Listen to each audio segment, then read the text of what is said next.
Ազատ լուրերը շարունակում է աշխատանքը, ես Արա Աբրամյանն եմ, բարև ձեզ։ Վարչապետ Նիկոլ Փաշինյանը տիկնոջ Աննա Հակոբյանի հետ ներկա է գտնվել Սուրբ Ծննդյան առթիվ Երևանի Սուրբ Գրիգոր Լուսավորիչ Մար եկեղեցում մատուցված պատարագին։ Այնուհետև ուխտերթ է իրականացվել դեպի Սուրբ Աննա եկեղեցի, այստեղ վարչապետների ելույթում անդրադարձել է եկեղեցու շուրջ ստեղծված իրավիճակին, հայտարարելով, որ իշխանությունը չի գործում եկեղեցու դեմ, սակայն թույլ չի տա, որ այն օգտագործվի պետության դեմ։ Սուրբ Ծննդյան օրը վարչապետը գտնվել է նաև Արագածոտնի մարզի Արուջ գյուղում հոգևոր երաժշտության 3-րդ փառատոնին Արուջի Սուրբ Գրիգոր եկեղեցում։ Վարչապետ Նիկոլ Փաշինյանը տիկնոջ Աննա Հակոբյանի եւ իր թիմակիցների հետ Երևանի Սուրբ Գրիգոր Լուսավորիչ Մայր եկեղեցում մասնակցել է Սուրբ Ծննդյան առթիվ մատուցված պատարագին։ Պատարագից հետո վարչապետի նախաձեռնությամբ մեկնարկել է ուխտերթը, որը Սուրբ Գրիգոր Լուսավորիչ եկեղեցու բակից ուղղվել է դեպի Սուրբ Աննա եկեղեցի։ Ուխտերթին մասնակցել են նաեւ բարձրաստիճան պաշտոնյաներ, արտաքին գործերի նախարար Արարատ Միրզոյանը, պաշտպանության նախարար Սուրեն Պապիկյանը, ազգային ժողովի նախագահ Ալեն Սիմոնյանը, քաղաքացիական պայմանագիր խմբակցության ղեկավար Հայկ Կոնջորյանը եւ այլք։ Երթի ավարտին Սուրբ Աննա եկեղեցու բակում Նիկոլ Փաշինյանը հանդես է եկել ելույթով, ընդգծելով, որ ուխտերթն ունի խորհրդանշական իմաստ։ Շատ կարևոր է արձանագրել, թե մեր երթը ինչի համար էր եւ ինչ էր նշանակում։ Ըստ էության մենք այսօր վերահաստատվում ենք որպես առաջինը քրիստոնեություն ընդունած պետություն եւ այսօրվա մեր քայլարշավը խորհրդանշում էր, որ մենք ի վերջո սկսել ենք քայլել մեր Փրկիչ Հիսուս Քրիստոսի նախանշած ուղով։ Վարչապետը նշել է, որ երկար ժամանակ խաղաղության համար աղոթել են, սակայն եկել է պահը, երբ անհրաժեշտ է նաև գործերով ստեղծել այդ խաղաղությունը։ Մենք բոլորս շատ երկար ժամանակ խաղաղության համար աղաչել ենք Աստծուն, բայց ի վերջո եկել է այն պահը, երբ որ մենք հասկացել ենք, որ խաղաղության համար Աստծուն աղաչելու զուգահեռ մենք ինքներս պետքա մեր որոշումներով, մեր գործողություններով, մեր քայլերով ստեղծենք այդ խաղաղությունը։ Եվ այսօր Հայաստանի Հանրապետությունում ստեղծված է այդ խաղաղությունը, եւ մենք այսօր քայլում էինք Հիսուս Քրիստոսի մեր Փրկչին ասելու, որ մենք ի վերջո գնում ենք քո պատգամի հետևից եւ մենք ստեղծում ենք խաղաղություն։ Փաշինյանն անդրադարձել է նաև եկեղեցու շուրջ ստեղծված իրավիճակին, հայտարարելով, որ իշխանությունը չի գործում եկեղեցու դեմ, սակայն թույլ չի տա, որ այն օգտագործվի պետության դեմ։ Կառավարությունը չի գործել, չի գործում եւ երբեք չի կարող գործել եկեղեցու դեմ, որովհետեւ կառավարությունը հայաստանյան առաքելական Սուրբ եկեղեցու հետևորդ է։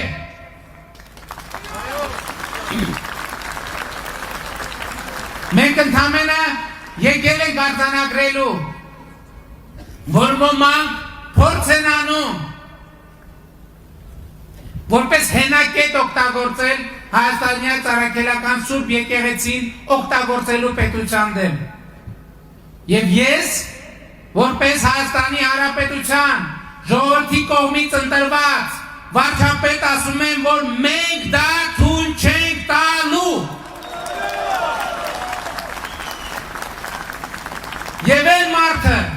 մարդիկ, ովքեր եկեղեցին հասցրել են այս կետին, որ այն հնարավորություն լինի ոմանց մտքով անցնել, որ կարելի է օգտագործել որպես հենակետ ընդդեմ Հայաստանի Հանրապետության, այս մարդիկ հենց մեր եկեղեցու կարգի համաձայն հերձված են դարձել։ Եկեղեցին պետք է ազատել հերձվածից եւ վերադարձնել ժողովրդին, ասել է Փաշինյանն ու կոչ արել հոգեվորականներին միանալ եկեղեցու բարենորոգման գործընթացին եւ քաղաքացիներին, պատարագներին մասնակցելիս հորդորել հոգեվոր սպասավորներին աջակցել այդ օրակարգին։ Ես մեր ժողովրդին կոչ եմ անում, այո, գնալ պատարագների եւ իրենց հոգեվոր սպասավորներին հորդորել, խնդրել միանալ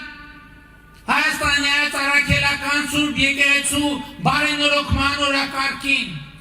հորդորել պատարագների ժամանակ, զեղչել այն անունը, որը չպետք է հնչի խորանից, մինչև այն պահը, մինչև այն պահը, երբ որ մենք կունենանք Հիսուս Քրիստոսի անունով ժողովրդով ազգային եկեղեցական ժողովով իրապես ընտրված եւ իր կոչման եւ իր ապրածի իր աշխարհայացի իր հոգու պարունակության իմաստով լեգիտիմ կաթողիկոս Հատկանշական է, որ Սուրբ Աննա եկեղեցու Բաքում բեմը պատրաստված էր նույն հատվածում, որտեղ 1.5 տարի առաջ ելույթ էր ունեցել Բագրատ Սրբազանը Սրբազան պայքարի շրջանակում։ Սուրբ Ծննդյան օրը վարչապետը գտնվել է նաև Արագածոտնի մարզի Արուջ գյուղում, որտեղ ներկա է եղել հոգևոր երաժշտության 3-րդ փառատոնին Արուջի Սուրբ Գրիգոր եկեղեցում։ Փառատոնին մասնակցել են Թալինի երաժշտական դպրոցի երգչախումբը եւ Հայաստանի պետական սիմֆոնիկ նվագախումբը։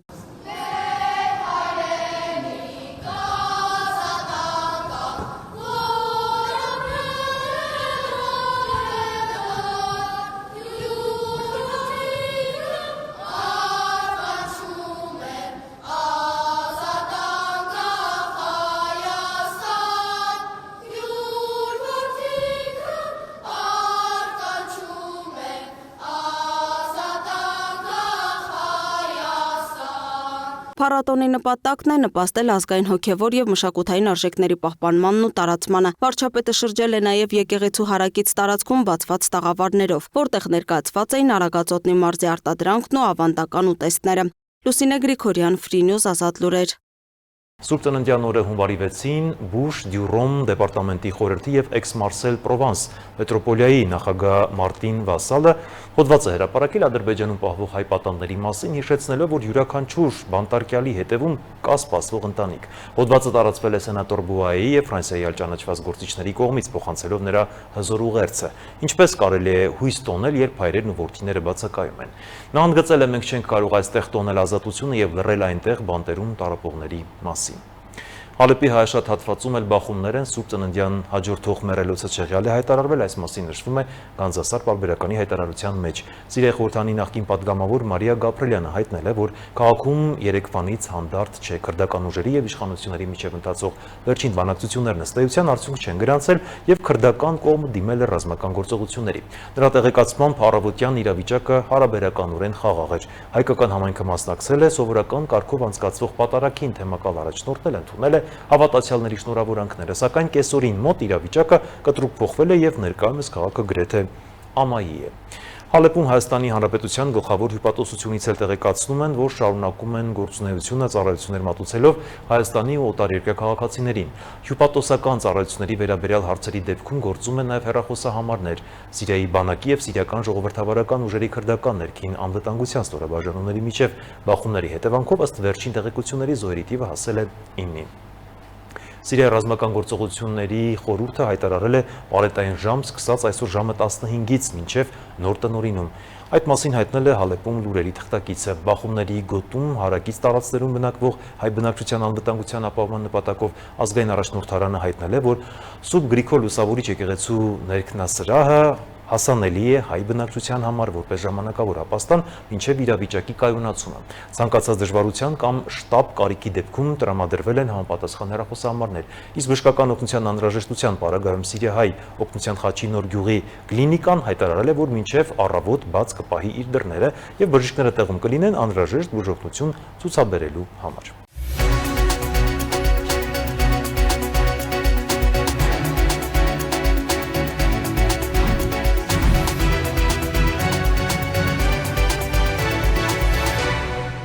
Աշխատանքային պայմանագրերը 2026 թվականին կկնքվեն միայն էլեկտրոնային եղանակով։ Աշխատանքի եւ սոցիալական հարցերի նախարարությունից տեղեկացնում են, որ համապատասխան հարթակն արդեն իսկ պատրաստ է գործարկման։ Նոր գործիքակազմը մի քանի խնդիր է լուծում թե աշխատողների, թե գործատուների, թե պետության համար։ Գործատուների համար այն հնարավորություն է տալիս խուսափել անճշտություններից։ Հունվարի 1-ից աշխատանքային պայմանագրերը կնքվելու են բացառապես էլեկտրոնային տարբերակով։ Աշխատանքային օրենսգրքում կատարված փոփոխությունները ուժի մեջ են մտել տարեսկզբից։ Այս համակարգի ներդրումը հնարավորություն կտա եւ գործատուների եւ աշխատողների համար մի շարք խնդիրներ լուծել, մասնավորապես գործատուներն ու աշխատողները այսուհետ կունենան պայմանագրի օրինակելի ձևով կազմված պայմանագիր, այսինքն այն խնդիրը, որը մենք բազմիցս արձանագրել ենք, որ պայմանագրերը չեն համապատասխանում օրենսդրությանը, ստացվում է, որ հնարավորինս չի լինելու։ Պայմանագրերի լրացման հարթակում նախատեսված է նաև պարտադիր լրացման ենթակա դաշտ կլինեն հուշումներ, թե ինչպես պետք է լրացնել դրանք, ինչը կհեշտացնի գործընթացը։ Մյուս խնդիրը, որ կլուծվի, այն է, որ մենք հանդիպել ենք դեպքեր, երբ աշխատողները այդպես էլ իրենց աշխատանքային պայմանագրի օրինակը չեն ստացել կամ ստացել են ավելի ուշ, քան նախատեսված էր աշխատանքային օրենսդրությամբ։ Համակարգի ներդրման պարագայում այս խնդիրը եւս լուծվում է, որովհետեւ պայմանագիրը ստեղծում է on-line հարթակում, էլեկտրոնային թվային հարթակում, հետևաբար անմիջապես աշխատողը երբ կստորագրի, կտեսնի իր պայմանագիրը իր ESM սեր պորտալ հարթակում, այսինքն այս խնդիրը եւս լուծվում է եւ երրորդ խնդիր, որը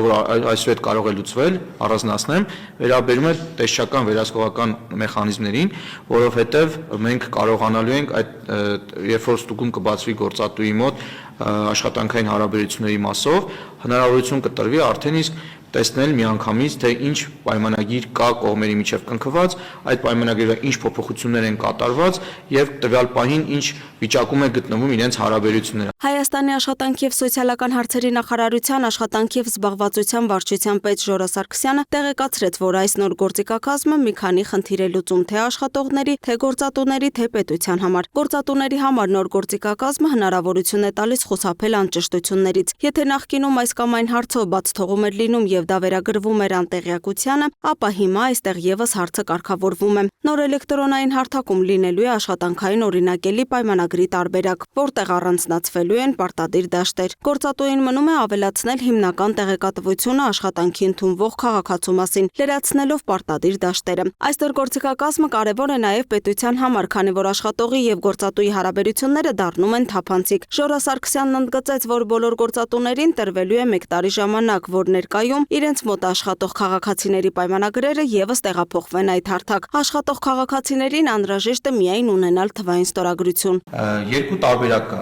անձինք, ովքեր նոր են ընդունվելու աշխատանքի եւ նրանք, ովքեր ընդունված են աշխատանքի։ Նրանք, ովքեր ընդունված են աշխատանքի, ընդամենը այս տարվա ընթացքում պետք է ինչ-որ մի օր գործատուի կողմից մուտքագրելուց հետո ստորագրեն իրենց պայմանագրերը։ Ընդամենը պետք է ստորագրեն։ Իսկ նրանք, ովքեր ընդունվելու են աշխատանքի, բնականաբար պետք է 0-ից, ինչպես ասում են, ստեղծվի իրենց համար պայմանագիր եւ իրենք պետք է ստորագրեն այդ պայմանագիրը, որ դառնան աշխատող։ Եվ այդ դեպքում իրենք պետք է ստորագրեն այն օրը, որովանից հետո հաջորդ օրը պետք է գան աշխատանքի, որովհետեւ համակարգը կառուցված է այնպես, որ եթե աշխատողը պետք է ներկայանա աշխատանքի, առնվազն դրանից 1 օր առաջ պետք է պայմանագիրը ստորագրի։ Մինչև 2026 թվականի հունվարի 1-ը մի քանի ամիս հնարավորություն էր տրված գործատուներին կամավորության սկզբունքով օգտվել նոր հարթակից։ Աշխատանքային պայմանագրերի թիվը կազմել է 433 աշխատանքային պայմանագիր, կնքված եւ գործատուի եւ աշխատակցի կողմից,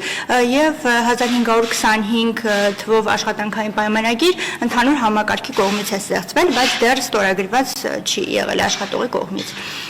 Համակարգը կարելի ասել ամբողջությամբ պատրաստ է ապահովելու աշխատանքային հարաբերությունների թվայնացումը եւ բոլոր էլեկտրոնային փաստաթղթերի կնքումն ու ստորագրման գործընթացը ապահովել։ Լուսինե Գրիգորյան, Free News, Ազատ լուրեր։ Իսկ Իրանում ցուցարարները գրավել են Աբդանան քաղաքը, հաղորդվում է, որ ոստիկանության մի մասն անցել է ցուցարարների կողմը։ ԱՄՆ կոնգրեսի արտաքին հարաբերությունների կոմիտեում կիսվել են Աբդանանի տեսահոլովակով եւ հայտարարել, որ հակակառավարական ցուցարարները գրավում են քաղաքները եւ որ իրանցիները հոգնել են Այաթոլլայի եւ նրա արյունարբու մոլաների բռնակալական կառավարումից։ Իրանական Թասնիմ եւ Մեհեր լրատվական գործակալություններն էլ հերքել են արևմտյան լրատվամիջոցների հաղորդագրություններն այն մասին, որ ցուցարարները գրավել են Իսլամական Հանրապետության արևմտյան Իլամ նահանգի Մալեք Շահիր շրջանը եւ Աբդանա քաղաքը։ Իդեպ Իրանի վերջին շահի որդին Ռեզա Փահլավին դիմել է իրանցիներին կոչանելով հունվարի 8-ին եւ 9-ին ուղիղ ժամը 20-ին համատարած դուրս գալ փողոց եւ տապալել իշխանությունը։ Նա նաեւ ասել է, որ իր հաջորդ հայտարարությունը կլինի հիմնված իրանցիների արձագանքի վրա։ Փահլավին բնակվում է Միացյալ Նահանգներում։ Կարճատև դադարից հետո կշարունակենք թողարկումը։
ԱՄՆ-ն եւ Վենեսուելան համաձայնության են եկել մինչեւ $2 միլիարդ արժողությամբ 30-ից 50 միլիոն բարել վենեսուելական նավթ ամերիկյան շուկա մատակարարելու հարցերի շուրջ հայտարարել է ԱՄՆ նախագահ Դոնալդ Թրամփը։ Նրա խոսքով այս նավթը կվաճառվի իր շուկական գնով եւ այդ գումարը կվերահսկվի իր կողմից, որպեսզի ապահովի դրա օգտագործումը Վենեսուելայի եւ Միացյալ Նահանգների ժողովրդի օգտին։ Թրամփի հայտարարություններից հետո ԱՄՆ նավթի գները նվազել են ավելի քան 1.5%-ով մեքսիկական ծոցում ծանր տեսակի նավթի մատակարարման աճի սպասումների պատճառով։ Միջազգային նորությունները տեսաշարով։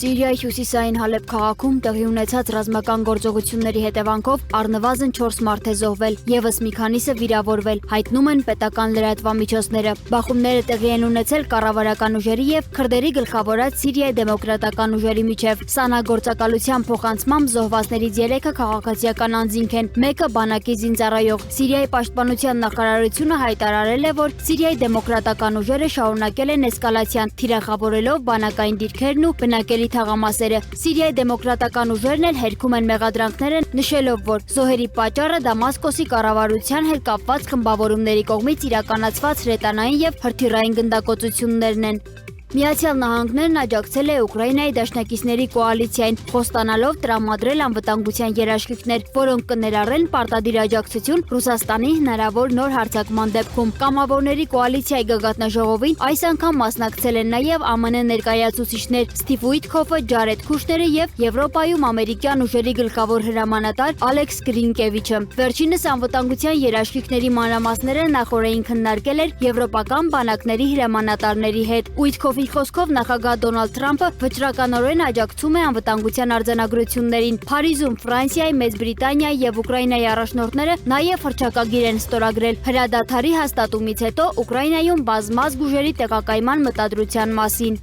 Վենեսուելայում մեկ շաբաթյա սուգ է հայտարարվել Ամերիկայի Միացյալ Նահանգների հարվածների հետևանքով զոհված զինվորականների հիշատակին։ Կառավարության տվյալներով հարձակման հետևանքով զոհվել է մոտ 2 տասնյակ վենեսուելացի սպա։ Կուբայի կառավարությունը եւս հայտնել է, որ Վենեսուելայում ծառայություն իրականացնող իր 32 զինվորականներն ու ոստիկանները զոհվել են, հայտարարելով երկօրյա սուգ։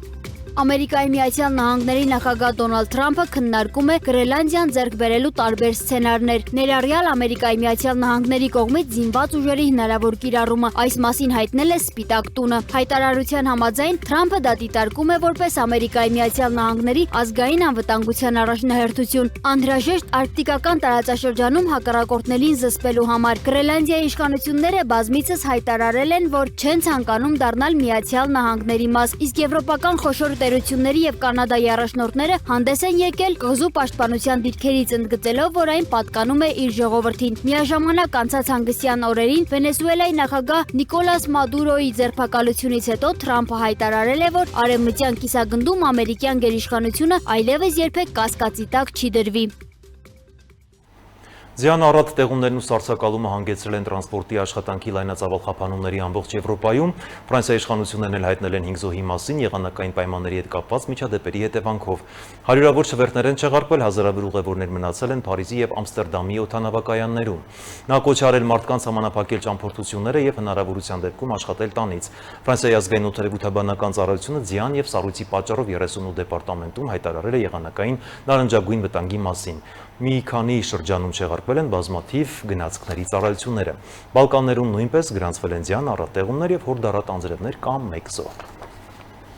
Վերջին օրերին ձյան առատ տեղումներ են նաև Հայաստանում, որոնք ուղեկցվեցին ջերմաստիճանի կտրուկ անկպամբ։ Այսօր էլ չնայած Երևանում բավականին ցուրտ է, սակայն Տավուշում եւ Սյունիքում գարնանային տրամադրություն է, ինչպես հայտնում է հիդրոօդերևութաբանության եւ մոնիտորինգի կենտրոն ՊՕԱԿ-ի տնօրենի տեղակալ Գագիկ Սուրենյանը։ Իջևանում, Բագրատաշենում, Գորիսում, Կապանում եւ մի շարք այլ բնակավայրերում ժամը 14-ի դրությամբ +14-ից +18 է։ Եվ թվարկման վերջում ձեզ ենք ներկայացնում դեկտեմբերի 29-ից հունվարի 5-ը ներքին գործերի նախարարության տարբեր ստորաբաժանումների կողմից իրականացված ծառայությունների արդյունքները շաբաթվա քրեական քրոնիկոնը դիտեք տեսաշարով, իսկ մենք կհանդիպենք մեր հաջորդ եթերաժամին։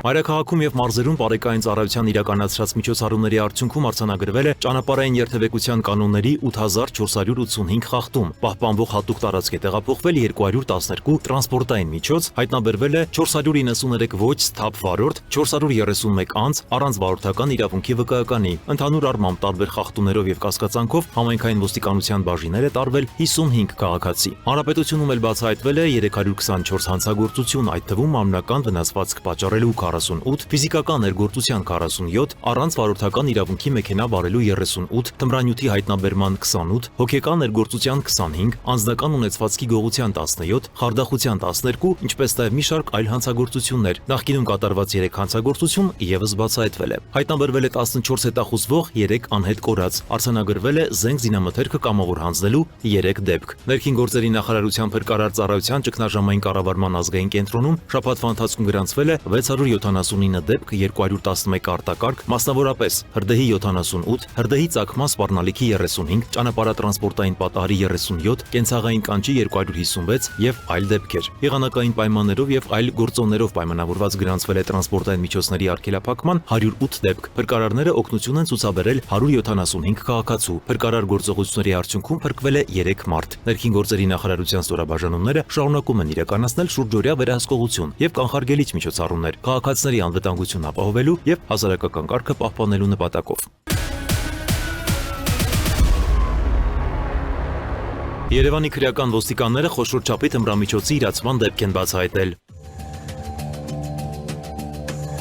Քրեական ոստիկանության Երևան քաղաքի վարչության եւ ազգային անվտանգության ծառայության աշխատակիցները համատեղ իրացնելով օպերատիվ տեղեկությունները Երևան երասխ ճանապարհին հայտնաբերել թմրամիջոց ձեռք բերելու, պահելու եւ իրացնելու կասկածանքով ձերբակալել եւ քրեական ոստիկանության Արարատի մարզային վարչություն են տեղափոխել Երևան քաղաքի 30 եւ 31-ամյա երկու բնակչի, վերջինիս վարած Hyundai Elantra մակնիշի մեքենայով հանդերձ։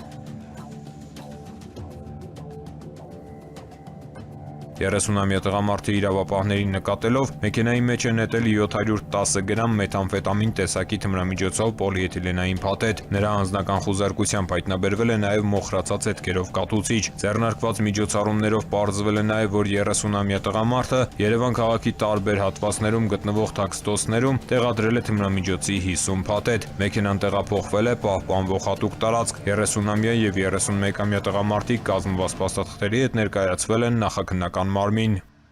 Դրիֆտ կատարած վարորդները հայտնաբերվել են, մեքենաները տեղափոխվել են պահպանվող հատուկ տարածք։ Օրերս համացանցում տեսանյութ էր շրջանառվում, որում երևում էր, թե ինչպես են BMW-ի եւ Lexus-ի վարորդները բացահայտ անհարգալից վերաբերմունք դրսևորելով երթևեկության մյուս մասնակիցների նկատմամբ, կոպտորեն խախտելով ճանապարհային երթևեկության կանոնները, Վանաձորի Հայքի հրապարակում կատարում այսպես կոչված դրիֆտ։ Լոռու մարզի գումարտակի ծառայողները մեքենաները հայտնաբերել եւ տեղափոխել են պահպանվող հատուկ տարածք։ Մի վարորդ էլ Land Rover-ով դրիֆտ էր անում Մայրաքաղաքի Նոր-Նորքի 5-րդ զանգվածում։ Այս դեպքում Մայրաքաղաքի պարեկները մեքենան հայտնաբերել եւ տեղափոխել են պահպանվող հատուկ տարածք։ Երկու դեպքով էլ հանգամանքները պարզվում են։